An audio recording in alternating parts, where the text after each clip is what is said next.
Hi everyone, I'm May K. Beeler and we are here at the Kent State University Flight School hangar to talk about tire inspection and how you can determine if your tires are airworthy. Joining me now is Rob Robson with Goodyear. Hey Rob, thanks for being with us today. I know you've got lots of great information for us, so let's start by asking, what is the first thing we need to look at when we're pre-flighting the aircraft? Well, certainly the first thing to look at on the airplane are the tires. And the most important thing you can do for the tires as far as inspection is to maintain proper inflation. Inflation is critical for both getting long life out of your tires and having safe use for the tires. A good example is running a tire as low as 10% underinflated can lead to damage internally that ruins the tire. So can I tell just by looking at tires if the pressure's okay? No, May K, you really can't. Take a look at the airplane behind us. On the one side, the tire is properly inflated. The other side, the tire is 30% underinflated. But if you look at the airplane, you can't really tell the difference. Taxiing this airplane right now would start leading to damage to the underinflated tire. Oh my goodness, well how often should we check the pressure? You want to check the pressures daily before the first flight of the day. Every tire may lose some pressure. Up to 5% is allowable in 24 hours.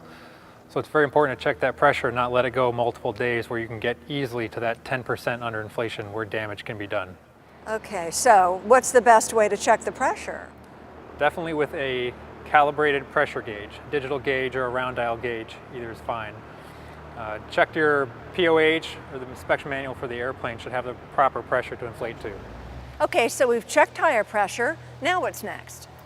Check that there's enough tread left on the tire.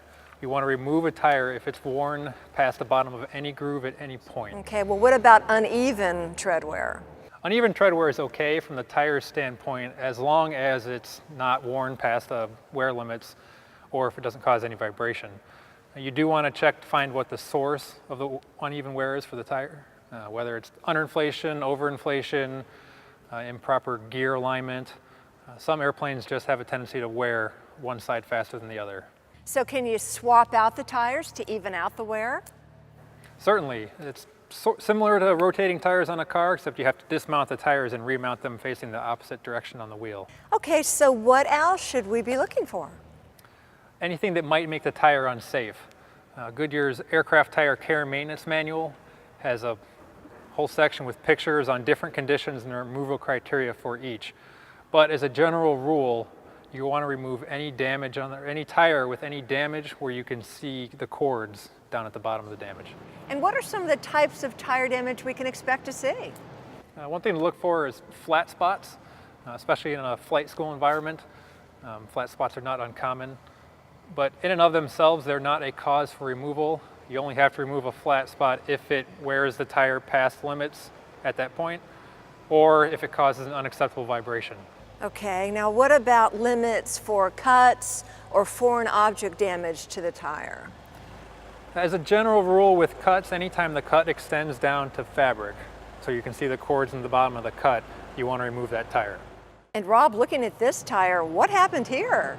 Well, this is a classic example of a hydroplane skid burn. Entire hydroplanes that'll slide on the water and build up enough heat to melt just the top bit of rubber off the tire. The good news is, as ugly as this is, as long as there's still tread left within limits, you can use this tire still. And what about sidewall damage? Well, it's not uncommon on sidewall to have some cracking.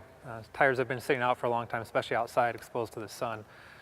Similar to cuts, if there's any cracks, any other kind of cuts, any damage on the sidewall, as long as that doesn't extend down to the cords, the tire is fine to stay in service.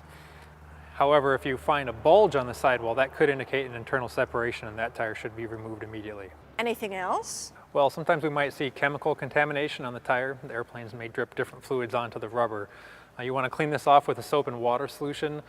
If it leaves any marks or if it's swollen or spongy to the touch, then you want to remove the tire. Okay, great information. Final words? Inflation, inflation, inflation. It's hard to overemphasize how important proper inflation is for your tires, both from getting the best life out of your tires and from a safety standpoint. Underinflation in particular is very damaging to the tire, and the FAA recommends removing any tire that's been rolled on or taxied with less than 90% inflation. These things we've talked about and more are covered in our Aircraft Tire Care and Maintenance Manual, which is available for download off our website. It's a free download, and that's GoodyearAviation.com. Thank you so much, Rob. Thanks for that great information. You can find the answers to all of your aviation tire questions in Goodyear's Aircraft Tire Care and Maintenance Manual.